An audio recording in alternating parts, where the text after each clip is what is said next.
One of the things you probably figured out about me is I don't put somebody on just because they're super popular and everybody's talking about them. And I'm hoping to get more clicks and I'm hoping to get more views and I'm hoping to get more money because I'm monetized on Rumble, rumble.com/do not talk.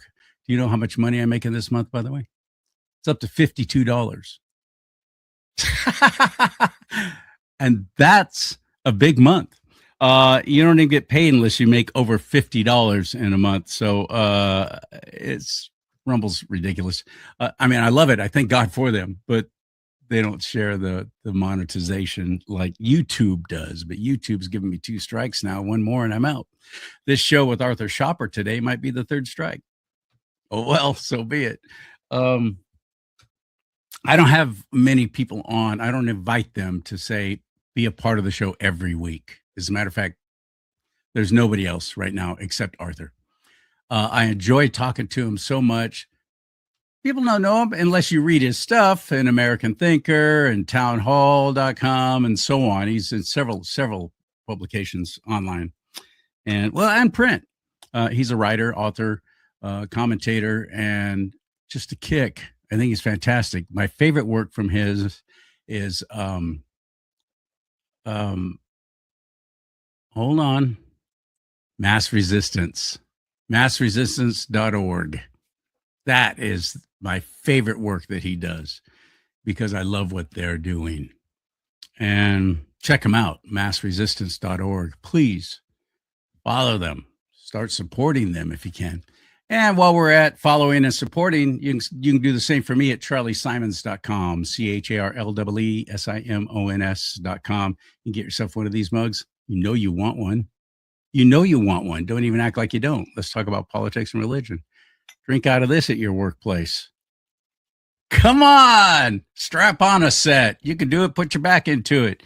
Get yourself a mug, a hat, shirt. I got all kinds of things at charliesimons.com. Click on that merch store. All right. So many things happening right now, but we're going to concentrate on California. Arthur and I are both Californians, and we have a primary coming up June 2nd, and elections are won and lost in the primaries in the state because of the stupid, dumbass jungle primary. Thanks, Arnold Schwarzenegger. What a great addition that was. It's horrible. If we do luck out, if we're blessed, I should say, if God, Lord willing, we actually show up and vote on June 2nd, and we get a Republican candidate going to the governor's race in November. And that candidate, Lord willing, actually wins. I pray that one of the things they do is get rid of this jungle primary crap, where the top 2 vote getters go into the main election. You might think, well, that's fair. That's the voice of the people. No, not when there's rampant election fraud. Not when there are millions of illegals voting. Millions. In our sanctuary state of California. Don't even pretend that there aren't. It's going on. And it has ruined our state, ruined it. That's what I'm going to be talking about with Arthur. And what's going on with Cesar Chavez? What the heck? The left worships Cesar Chavez. Why is he falling out of favor? What? We'll talk about that and more. Ready? Hit it.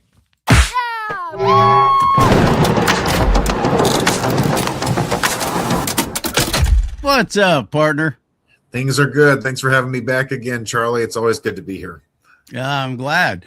Let's jump right into it. What's going on with Cesar Chavez? He's the hero of the working class and of the Chicanos, the Latinas, the Latinos, the whoever you want to talk about this. The Padres, the Mamacitas, the Papacitos. There you go. There you go. You know, and some the Mijas, yeah, suddenly some people even thought he would be like, you know, this guy would be putting on a MAGA hat today because of his stance on illegal immigration. Although I just recently read on this, Chavez was vocally opposed to the illegal migrants. They were strike breakers when the United Farm Workers were trying to get better wages and work conditions on the farms.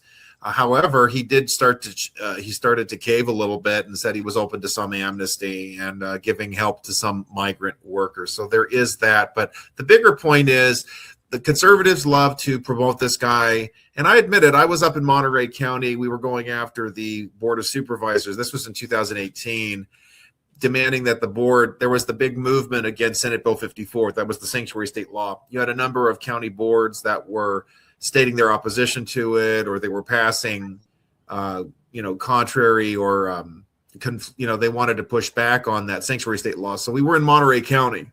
And I went to one of the supervisors' offices and we protested and said, you need to take a stand against this horrid law. There was a bust of, the head of Cesar Chavez, right? And I put the MAGA hat right on it. I could probably find the photo for you. But, I fast forward to today and all of these horrid allegations have come forward. And you know what? I get it. It's in the New York Times, but I read the article. I looked at what they said they did. They interviewed numerous people, 60 different individuals, disconnected, disparate within the farm workers movement, and they all confirmed all of these horrific child abuse allegations, sexual assault, sexual abuse, grooming, child molestation.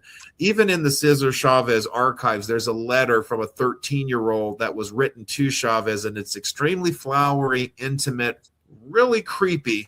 One would think that if he had any integrity, he would have told this girl to kind of back off and just be with your mom and your dad. I am going to accept these allegations as true. The left has never had a problem covering up for predators, perverts, and pedophiles. I'm not surprised. Oh, certainly not. Bill Clinton comes to mind. There you go. And so it's like for them to use him as an icon as much as they have is not surprising. Why do we see all this stuff coming out right now? I mean, one could certainly make the case it's that Cesar Chavez had this longstanding standard against illegal immigration, and President Trump has been a chief enforcer fighting against this culture of allowing open borders, allowing illegals into the country, and not enforcing our immigration laws. So I think that's one of the key elements to it. But you know what? I think there's a bigger wake-up call for the conservative movement in general. We have this tendency, we think that we're owning the libs. If we find some liberal icon or some SJW or some other left-wing activist and say, look, he had this conservative view, so he's awesome, so we should promote this guy. And I don't think that's actually a good idea. We need to stop doing that. I mean, people love to go around about Martin Luther King Jr. was a Republican. So what? He was at communist rallies. They have affirmed this stuff. Frequent serial philanderer, sexual perversion of all kinds, cheated on his wife. He was not a Christian. There's a guy named Chad Jackson who has an Instagram account. He has done a fantastic job exposing the complete fraudulent hagiography of Martin Luther King Jr. So here they are. They're pulling the strings on Cesar Chavez.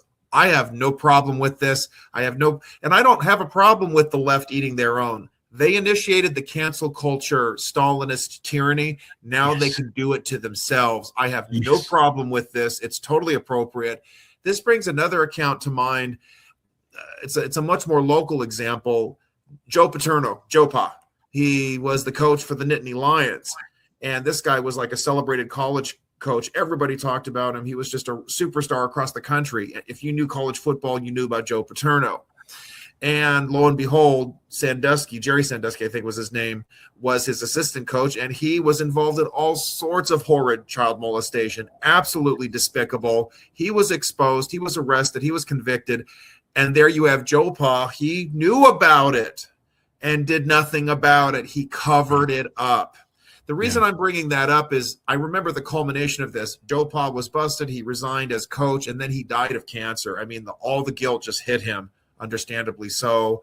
They confronted, because it was all about protecting the institution of the college football program. This is horrid.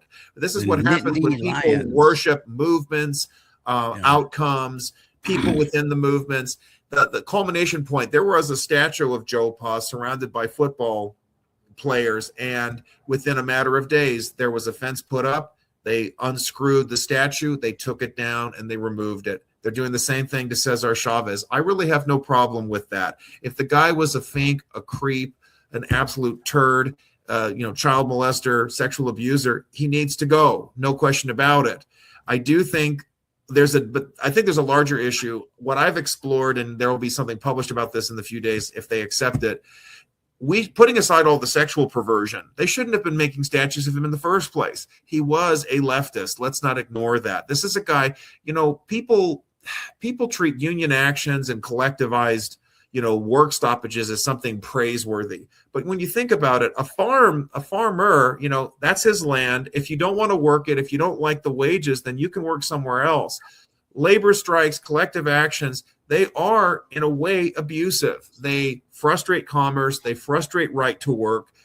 They frustrate free enterprise, freedom of movement. That's not fair. That's a violation of our First Amendment, Fourth Amendment, etc. If I want to work somewhere, why do I have to join a union?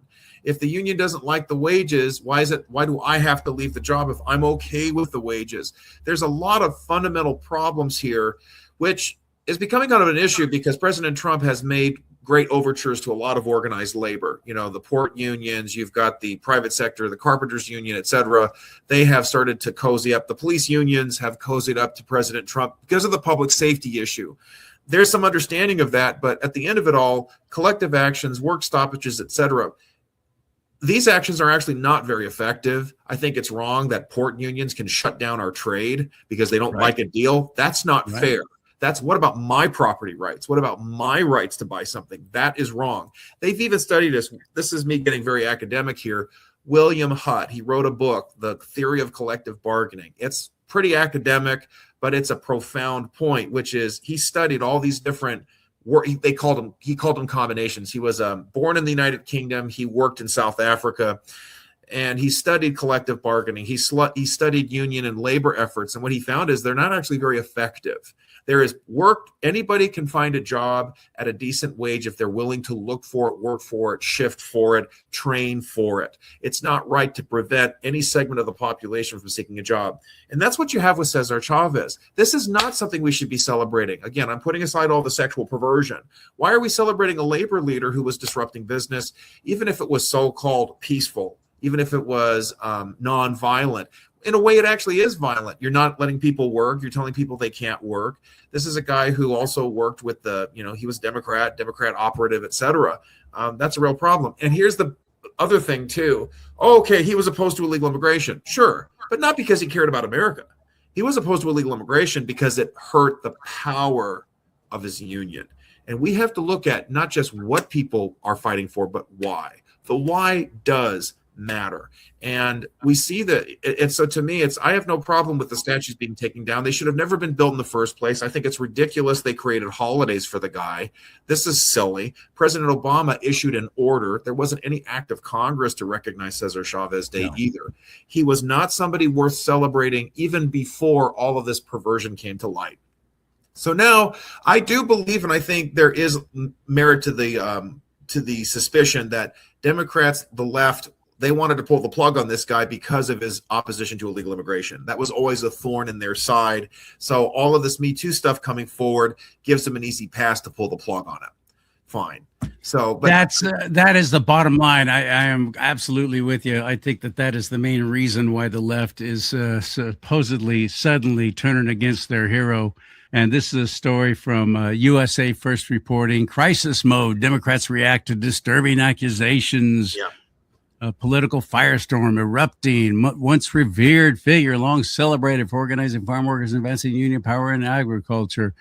Let's see, what else did I want to get to? Oh, yeah, here we go. The backlash was swift. Ben Ray Lujan, a Democrat, publicly condemned the accusations in blunt terms. The allegations against Cesar Chavez are horrific. Abuse of any kind, especially against children, is indefensible and a betrayal of the values that Latino leaders have championed for generations. There is no excuse, he wrote on social media. That's a Democrat doing that. Why all of a sudden? And the hypocrisy is rife, and I hope someone on the left will point this out. Why hasn't Bill Clinton been ostracized? I mean, you've got all the Jeffrey Epstein stuff. You have the horrific photos. You have the very illicit and disturbing pictures of him with young women, let's put it mildly, if they are mature, if they're adults at all. This is horrific in itself. The New York Post did an editorial on this on creepy Bill Clinton how many years ago. And yeah, sure, Bill Clinton, he sounded like a Republican, sounded like Trump in the mid 1990s. But if the conduct is this atrocious and abhorrent, then he needs to go. We shouldn't be allowing these people now. And look, you can't, if men have done good, the good still stays, even if the man is bad. They're real selective on their outrage, aren't they? But the only reason why they're outraging against, why they're so outraged against Cesar Chavez is because it has come out more and more. We on the right are going like, wait a minute, this guy was anti-illegal immigration. Yeah. What do you think about that? They don't want to answer that. They don't want to address that. So just like Martin Luther King, who was all about, can't we all just get along and live together regardless of color, based on content of character instead of the color of your skin? That's all fantastic stuff. Well, BLM comes along, Black Lives Matter, and only Black lives. And anybody who dared to say all lives matter, you were ostracized, shut up, shut down, including me. I was so attacked just because I dared to say that on the air. It's so hypocritical and ridiculous, these people. Yes. Their selective outrage. So screw them. I want them out. I want the Democrat Party to just frickin' go away. Either restructure, calibrate, recalibrate, get smarter, and stop catering to a fringe minority on the left, or get out. You don't have any position here. You don't have any say in the running of our government. I want you gone. I want the Democrat Party to just frickin' go away, is what I want. But we're not going to have that here in California, Arthur, unless we show up for the primaries this coming June 2nd. Conservatives suck at that. They're not even registered to vote. A third of the population claims to be Christian, yet only about 40% are even registered to vote. And for those who show up for the primary elections and the midterms, it's in the teens. It's in the teens. If we don't see a tremendous reversal of that and actually get involved this coming June 2nd, we are ski-rood. That's the last light at the end of the tunnel to finally, after seeing all the horrific actions of the one-party state in California, what they've done to our once golden state, if we can't rise up against that and shut that down, then we deserve what we get. It's it's astonishing. It's been 16 years of one party rule when starting with Jerry Brown getting back in the governor's mansion in 2010. And you would think that, there he has 4 terms of that guy. He was able to take advantage of the term limit loophole. It was in place after his first 2 terms as governor. So he got to run twice. He ruined Oakland. He was a terrible attorney general. And then there he is as governor, again, ruining the state, turning into a sanctuary state and all the other terrible things. I just, before getting into like election matters, there's just like one other thing I wanted to talk about with Cesar Chavez just really quick. Oh, sure. The United States, we have to have a real reckoning or a discussion as a country and as a culture. Who are the people that we should commemorate? Because I think there is that one other concern. Tearing down the statues of Cesar Chavez is more than appropriate. But we've also seen these creepy leftists. They want to tear down, Washington, Jefferson, all our founding fathers. Then there's the issues about the Confederate generals and those statues being torn down. I mean, the Marxists, they have this, aggressive agenda to wipe out our history entirely. So we don't want that. We have to have a core set of principles. Who do we celebrate? Why do we celebrate them? How do we celebrate them? And I just think that it's really important to address this. I think that we need to be commemorating men and women in our history who have served all Americans. They weren't just political activists with a limited agenda, but they helped everybody. I think people who were involved in the founding of our country, the character, our country exists because of Thomas Jefferson, Washington, etc. Therefore, we do commemorate them because there is a fact. If we're going to play this cancel culture game, people have done lots of bad stuff in their past. And are we going to pull this? Do we pull all the statues down? Do we have no commemoration for anybody? I think that's a very bad thing, because we want to have leaders. We want to have founders. We want to have statesmen that we can look up to. Winston Churchill, I mean, the guy was, he would stay in bed till 10 o'clock in the morning, and he drank a lot and he smoked a lot and he had said nasty things about certain ethnic groups. Are we going to pull down the entire UK history? Are we going to turn World War II into a bad thing? No, absolutely not. But it's like, well, they have actually in England. They have, to their shame, but we should not. We should, and thank God for Trump restoring Winston Churchill's bust in the White House. That's really key. And it's about what Churchill did. His leadership served the country. It served the world, defeating the fascists, defeating Nazi Germany, defeating fascist Italy, defeating these vile global evil movements that served us. We want to recognize service. Cesar Chavez, okay, he helped some farm workers. I mean, again, putting aside the perversion allegations, who did he really help? Who did he really serve? It was a political entity, a political group, and politicians propped the guy up so they could score points with the farm workers unions and the other unions. It's not about us as Americans. And that's something that I really want to confront. We've got to restore a clear set of standards about whom do we remark, uphold, and celebrate, and why some of these statues do need to be turned down, because a lot of it's political posturing. So there's that. I wanted to get that thought out. So thank you so much. Let me switch gears now to what you're talking about with elections. I think we've got a lot of opportunity here. I know there was another special election in Florida, in Mar-a-Lago. It was a red area and then a blue. A Democrat just won the Florida state house seat. It was a very close election. I'm at a point where I don't think we can look at these local elections as harbingers for what's going to happen in the midterms, whether in the primary or the general. The reason is they're all over the map. Republicans won by double digits above Trump, above the general election in Virginia. 3 seats, I think, flipped red.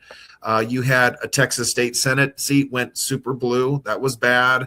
We had the seat in Florida that went blue. That was also bad. But we've seen Republicans also exceeding expectations too. This gives me a lot of hope that we see local elections and state elections are starting to divorce themselves a little bit from the national trends. It's up to the people on the ground. Are they putting in the effort? Are they running good candidates? Are they campaigning effectively? Are they using their money wisely? It's back to you as a voter. It's up to you. It's up to the state party, the local apparatus to get their candidates across the ground. They can't just ride on Trump, and they can't ride on anti-Trump. They just have to get there and show up. And that's true even here in California. I'm happy, I'm glad that Trump hasn't endorsed anybody for the governor's race. I think that would be a very bad move. I like the idea of 2 Republicans. We have more recent polling that shows that it's Bianco and Hilton going into the top 2. This is a huge win for us. 16 years of nonstop Democrat rule, and voters are chomping at the bit, chafing under the restraints and the oppression and the persecution and the incompetence that has defined California governance. I have more hope. I think it's more than pie in the sky. And now there was supposed to be a debate among the top 7 candidates at USC. I went to that debate in 2018. I was there in the audience. I recorded it when Travis Howland, John Cox, you had Villaraigosa, Newsom, and the rest. They were also there. And USC canceled it. Why? Because you had the low-tier, single-digit Democrat candidates complaining that they were shut out because they didn't have enough money. Tony Lehrman, Xavier Becerra, just a couple of them. Betty Yee, and they're all claiming, and they all play the race card. They're like, well, we're the people of color, and only the white candidates, Democrat and Republican, are advancing to the debate. This is not fair. This is racist. The state legislature threatened USC over this, and then USC said, fine, we'll just pull the plug on it. Tom Steyer, the billionaire, the billionaire climate freak who has just jumped in, is going to spend a lot of his, waste a lot of his money running because he doesn't really have a chance. Just look at his presidential bid that crashed and burned in 2020. He wanted to sponsor another debate, but then there was more arguments among all of these lower tier candidates, whether they're statewide office or they've been congressmen or whatever. There was so much frustration that he had to give up the project. This to me gives me even more hope. It shows how divided, distracted, and disparate the Democrats are in California. They can't. You know what I think the real reason is? Arthur? They don't want anybody hearing from all the candidates for Democrat. There's only two top ones on the Republican side, but on the other side, it's only supposed to be the top, certain amount of that you're in the polling. You have to hit a certain amount to even be part of the board of, and that's how it is with all these debates, because otherwise there's 200 people on stage. Correct. So they could comply. They could just say, okay, we'll invite those other four who are claiming it's all a racial thing. We'll let them be a part of it too. But the Democrat Party, the last thing they want is further splintering of this governor's race for them. There you go. They don't want you hearing from these other people because it will just split the vote up even more, won't it? They're scared to death. They've made it worse because what's going to happen is people go, well, this Javier Becerra guy, they're not letting him talk. He must be pretty good. What about Tony Thurman? They have their niche ethnic groups. Tony Thurman is the black candidate. Betty Yee's the Asian candidate. Becerra is the Hispanic candidate. Villaraigosa, the wannabe moderate Democrat candidate. They've all cut up their special slices of the whole Democrat intersectionality pie, and they're going to just pull those interests apart even more. This is a very good thing for us. I agree. I mean, the only thing that's kind of a downer, with Chad Bianco, as everybody knows, I support him. He hasn't been going to these other debates. I've understood the reason behind it. You may not agree with it, but up until March 7th, we didn't know what the field was going to look like. It wasn't a clearly established field. You had lots of people. Were some of these Democrat candidates going to stay in or not? Ian Calderon, he just dropped out. Now, he had been in some of the debates prior. Let's not forget that. Bianco has been to other debates. There was a Chamber of Commerce debate last year. He was there. He called out the entire panel of Democrats. Hilton was also there too, but he says all of these Democrats have ruined it. We need new leadership. He has been to other debates. I think what it amounts to, though, is it can't just be about clickbait or giving easy audience to these also rants who don't have a chance. I have to say, there's all these Republicans that, there was one big Republican gathering. I think it was in Orange County a few weeks ago. And I'm like, I'm not wasting my time on this. These candidates don't have a chance, and Hilton showed up. Okay, Hilton shows up, but let's be, get real, guys. Do you have any kind of polling? You've got those two Republicans and everybody else are Democrats in all of the polling. These other Republicans, look, I mean, David Serpa, he took a hint. He dropped out and now he's running for treasurer. Good for him. So I respect that. More of them should have done the same. We want two candidates. Let's do this. I think we can make it happen, depress the Democrat vote, have a bigger Republican turnout, and we can get this state back in order a little bit better. Election integrity is a big part of that. Now, people have been listening to your prayers, Charlie, because right before the Supreme Court, it was just yesterday, there was a big case. This is a fantastic opportunity. I think it's very smart what the Republican National Committee did. They want to stop the ballots being counted after Election Day. What a concept. Votes shouldn't count past Election Day. Samuel Alito, this is, I don't have the name of the case off the top of my head. I'll find it really quick. The post office is now not even putting postmarks on a lot of these. Yeah. And they can be so there's no proof of what day or time that they came in. Yeah, just that post office is a part of this. I've been saying that all along, though. And that is that is a totally legit point because what is it? James O'Keefe, Project Veritas, they exposed some serious problems. There were postal workers who came forward after election 2020. They talked about ballots. Actually, O'Keefe Media, he got kicked out of Veritas. It was still Veritas at the time. That's why. I got you. Okay. But I know he has his own media. Project Veritas had a lot of issues. The board collapsed, etc. There were a lot of problems there. But to his credit, he exposed this. He interviewed postal workers who talked about corruption, shenanigans, etc. Then you had all the ballot harvesting and stuff. COVID was this, perfect storm of corruption, failure, and lack of integrity. And I'm so grateful for this latest case. It's the RNC versus something. What I think was so smart, the Republican National Committee, they went to a Republican state. Can you imagine this? There are Republican states that will count ballots after Election Day. Mississippi. Les been doing that for decades. And you know what? Mississippi is a red state, but it was a blue state. Democrats loved stuff in the ballot. Mississippi was like a deep blue state for a long time.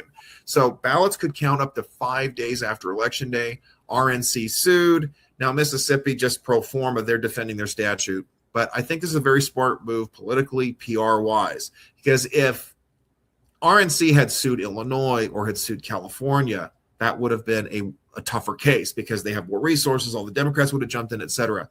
But here, it's really, I listened to some of the oral arguments. Justice Alito got a lot of attention in the final remarks of the case. And he said, we're talking about a day, Election Day, Washington Day, Birth Day, Christmas Day. It implies a day, not a week, not a month, not a season. Doesn't that presume that the ballot should be counted by the day? And I think the court is going to strike down a lot of these late counting measures. And 14 or 19 states have this. That's going to help us. That's going to help us in California, where it's like 30 days of ballot counting. This is an embarrassment. So what do they got to do? Texas has the early voting, but what happens is there's a period, but it's like a month before to 3 weeks before. There's that 1 week window, and then you file, you mail, you vote early. But then that's it. Why? So that all the ballots get counted on Election Day. That's what Florida does. There you go. And what was unique too, Sonia Sotomayor, she tried to be smart. And she says to the RNC attorney, well, if we're not going to count late ballots, then perhaps we should have had we need a new president. Because look what happened in 2000. It was all those absentee ballots, right, that helped George W. Bush in Florida. And he just knocked that down, practically insulted her. In 2000, what do you mean? So what happens, like Florida, Bush won by like 535 votes, right? Oh, in 2000, got it, right. Because of the military, having to go to the Supreme Court, right? Yeah. So she was trying to make the case, well, if we're not going to count absentee ballots, then maybe George W. Bush shouldn't have won, right? And the RNC attorney just shut her down and said that is a red herring. Wow, practically insulted her. With all due respect, slapped her across the face that she would even bring up such an argument. What happened in Florida was that their laws violated federal law. They did not permit a proper early voting period for military. So they had to extend the period for them. It was a consent decree to fix the problem that one time. That was a brilliant argument. These arguments are important because then people are going to start saying, well, if you don't have absentee, what about the military? What about the disabled? Whatever. The answer is they get the ballots early. And then they vote early so that they can vote from, overseas. That's the solution. We get rid of that, we're going to be in really good shape here. The RNC. And by the way, for anyone who's confused, vote by mail is different from absentee ballots. Vote by mail is different from absentee ballots. Absentee ballots, that's a constitutional thing. Vote by mail, not. I'm not afraid to admit this. Explain how you differentiate them, because I want to make sure I understand. Absentee ballot goes to the very people that you just described. They've asked in advance, I'm going to be serving overseas, or I'm in a care home. I can't leave. I need to be able to vote early. That's very different from the vote by mail thing that California is blanketing out to everybody now. And in some households, 5-6 ballots to one house, one person. Yep. It's very, very different. A lot of people think, well, you're going to be cutting out these absentee. No, they're still there. And it's always been in place. And these folks who take advantage of it know about it. It's there. It's this is all about a vote by mail thing. There are two celebrated examples I always talk about. I got 2 ballots in the mail in election 2016. No joke. I got 2. I called the registrar. I called the county party about it. They didn't do anything, but I said, I got 2 ballots. I did rip it up. I didn't go twice. I can assure everybody. Then there was San Pedro, California. You can look this up. There was one apartment that received 80 ballots, 80. I am not kidding you. And the registrar of voters, Dean Logan here in LA County, said, oh, it's a clerical error. Oh, it's a mistake. How is it possible that 80 names would be registered to one apartment? Give me a break. This is an outrage.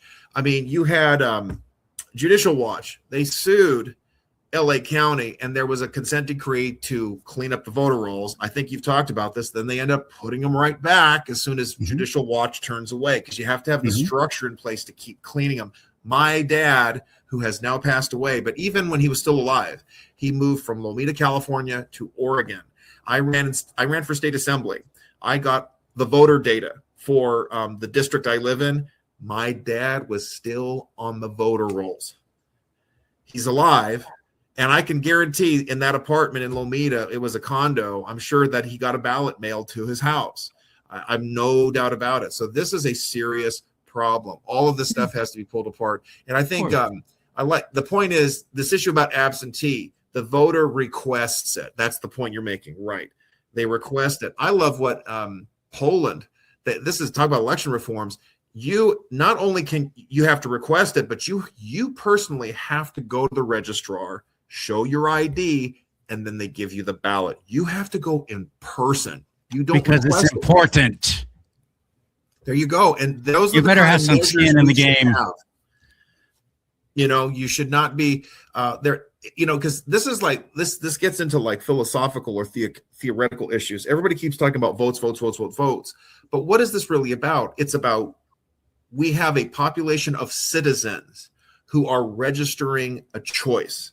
That's what this is really about. We're confusing it. A vote is supposed to just represent the choice of a citizen. The focus needs to be on the citizen. As much as possible, the citizen needs to be present and make the case.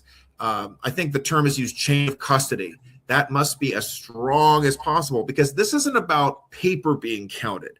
This is about the will of a citizenry being recognized. That's what this is about. I mean, in a perfect world, individuals would be able to show up in person and say, I'm voting for this person. I'm choosing that one. But the best system that we have is you go into a booth and you cast a ballot for somebody, or you mark a box, or you choose a party. But the idea is it's about a person, and we're divorcing that. We're making it about how much paper does the person collect? How many bubbles are filled in for the person? That's not what it's about. It's about the person. But of course, the Democrats want it this way. Stuff the ballot, have the illegals vote, have the dead people vote. They don't want to true the vote. They want to false the vote. And I got to give the RNC credit. They are filing multiple strategic, effective lawsuits to put an end to the cheating across the country. Oh, thank Good God. deal. Excellent. There was another case out of Illinois. It was a congressman who was challenging, I think it's similar to this, ballots being counted after Election Day. His case was allowed to proceed. So that's moving forward. I know the Election Integrity Project, they've been invested in lawsuits even here in California. It looks like their wishes are starting to come true as well. This is important. And I think Elon Musk, his taking over X, his promoting this problem of voter ID. Why would you not want to have people choose proof? There we go again. It's not about the piece of paper. It's about a person. I'm this person. I'm a citizen. Here's who I am. I get to vote. I can remember I was at UC Irvine my freshman year. This was in 2000, or it was 2001. So we're talking like 25 years ago. And I wanted to vote. Now, I'm an LA County resident. I'm registered to vote in LA County, even though I was at Orange County in Irvine. I was not really paying attention to this stuff. In those days, we're talking like 20 years ago, I go to a center and I want to vote, right? And they had a list of names and they looked it over and they said, you're not listed. You can't vote. 25 years ago, we had a pretty integrated system. 25 years ago, you had to live there. I went to a registrar's office in Orange County. I wanted to vote. I think it was the election 2000. Oh man. And they said, and I went to a voting booth and I said, I want to vote. What do I do? And they said, you're going to have to go to Cerritos. You have to go to LA County. Imagine that. Now they've changed all the rules. I can vote wherever I want, whenever I want. And now, as many times as I want. I mean, this is how awful it's gotten. But I mean, even California, and look what happened. 2000, 2001, California was in a much better place. Republicans had a chance, and we had a Republican governor. We had another Republican governor, and 2 years later, I mean, Schwarzenegger wasn't great, but he was certainly better than what we got now. But look at it. They changed the votes. They untrued the vote. They allowed it to open up, and look at the mess we're in. No, the correlation is really clear there. It's awful. All right. The bottom line is we got to get registered to vote, registeredtovote.ca.gov. I think May 9th is the cutoff to be able to vote in the primary election on June 2nd. I would suggest. Here's the thing, but actually it isn't. You can walk into a booth the same day and cast a provisional ballot. You're allowed to do that. In California, you can do that.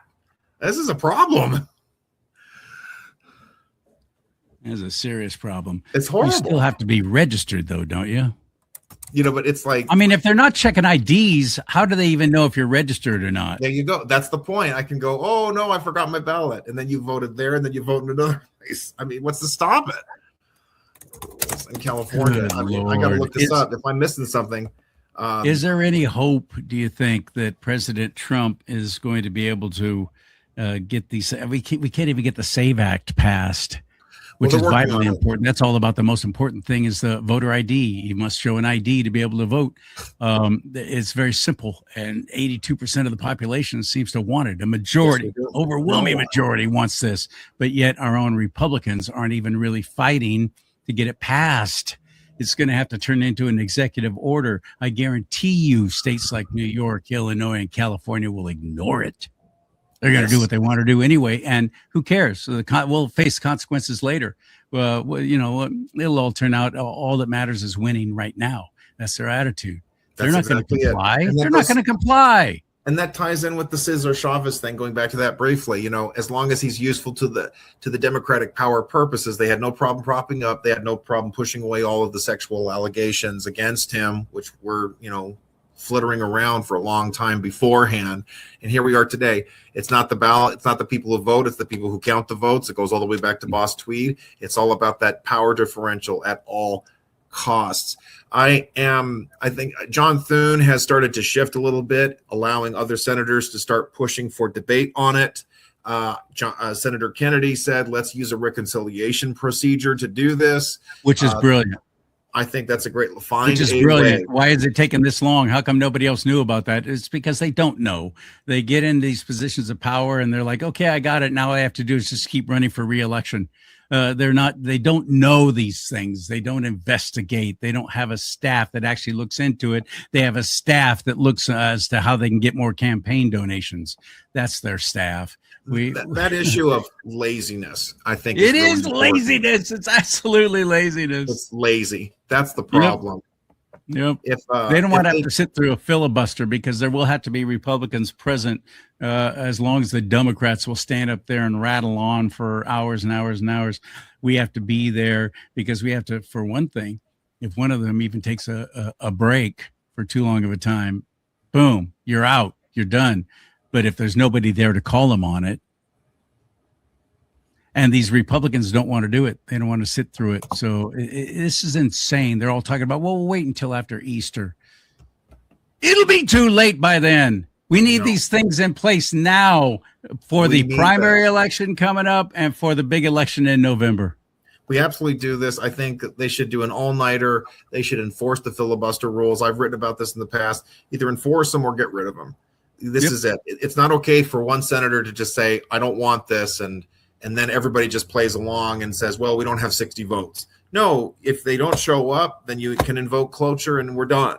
Have a nice day. If they don't want to sit there and debate, if they don't want to, stand there, they have to stand to do it. Rand Paul, filibustered. Marco Rubio, this was in 2010, I believe, when it had to do with, is it okay for the government to kill a citizen? This had to do with war powers issues. And Eric Holder was finally forced to answer the question. We need to see that kind of stuff. You need to show up and talk the bill to death if you don't like it, or force the clerk to read the entire bill word for word and just delay the process. That's your job. They're lazy, and hopefully we've got some new ones who are going to turn the tables on this.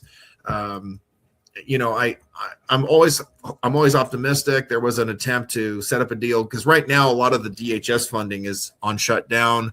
But it looks like President Trump, he's open to a broad package where most of DHS is funded, and then the other stuff will be attached to a reconciliation bill, which will include the SAVE Act. Yes. So there is a way. They're working on it. John Thune is having to play ball. He knows he's under the gun. So good. This is good stuff. Very thrilled. To me, it's nothing but optimistic. I really do believe. I think we're going to see a reverse. In 2022, we expected a red wave. We barely got by. I think we're going to get what we were supposed to get. I really do.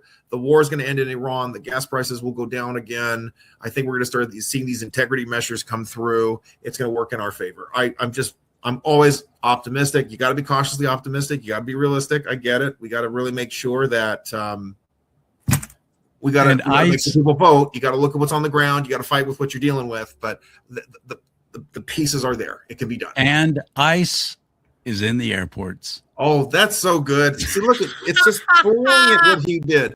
ICE is that getting was brilliant. The attention. left, how are they going to argue against that? This is beautiful. So they released this video of some woman being arrested in an airport by 2 ICE agents. What's your name? Show the badge. Where's a badge? Where's your badge? Can someone call 911? Okay. Where's your badge? Can I see? Let me see your badge. It's okay. No, can I see your badge? I don't know if that's legitimate. Can I see your badge number, sir? What is your name? What is your name? Where's your badge number?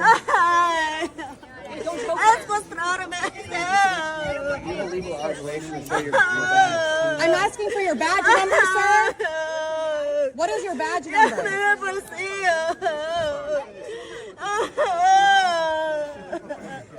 What is your badge number? We need to see your badge number. Show your badge number. This is an illegal arrest. Show the badge number. It's okay. We'll wait. I need to see your badge Step number. back. Step back. I don't know who you are. You could be someone kidnapping her. Okay, we should call the police.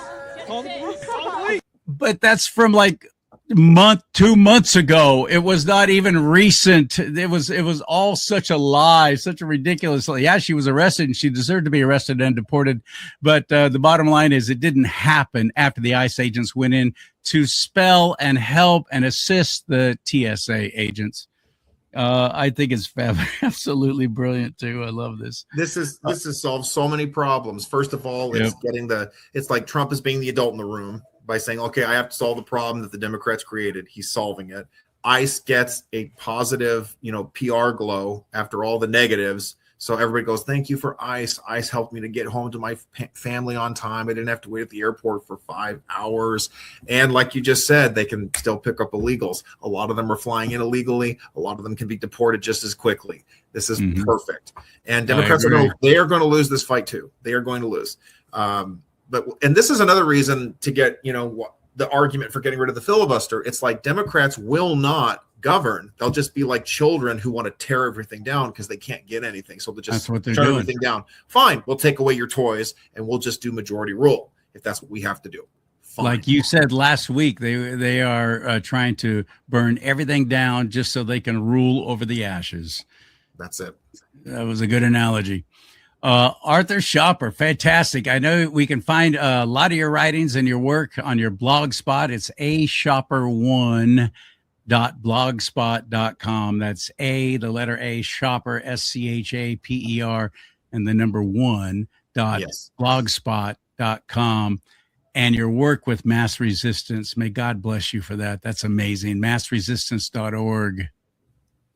I appreciate you bringing that up every time. I can't thank you enough. We're really moving ahead on stuff. There's so much we're going to be talking about in the near future. It's very exciting. I'm looking forward to it. All right, partner. Talk to you soon. Thank you so much again, Charlie. Appreciate it. Absolutely. I love talking with him.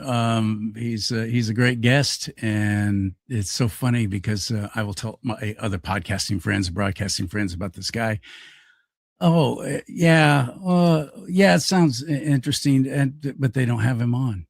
I don't know why. He's such a great guest, other than maybe because of massresistance.org, and they're afraid of talking about and talking against the homo mafia, which is one of the big things Mass Resistance does, fighting against the LGBTQ mafia and their tactics of doxing and destroying and ruining your business and boycotts and so on and so forth, all to get you to say, these people are okay, and give them, they don't want equality. They want special treatment is what they want. And I'm sorry, but I will always be the first to say homosexual activities is sinful.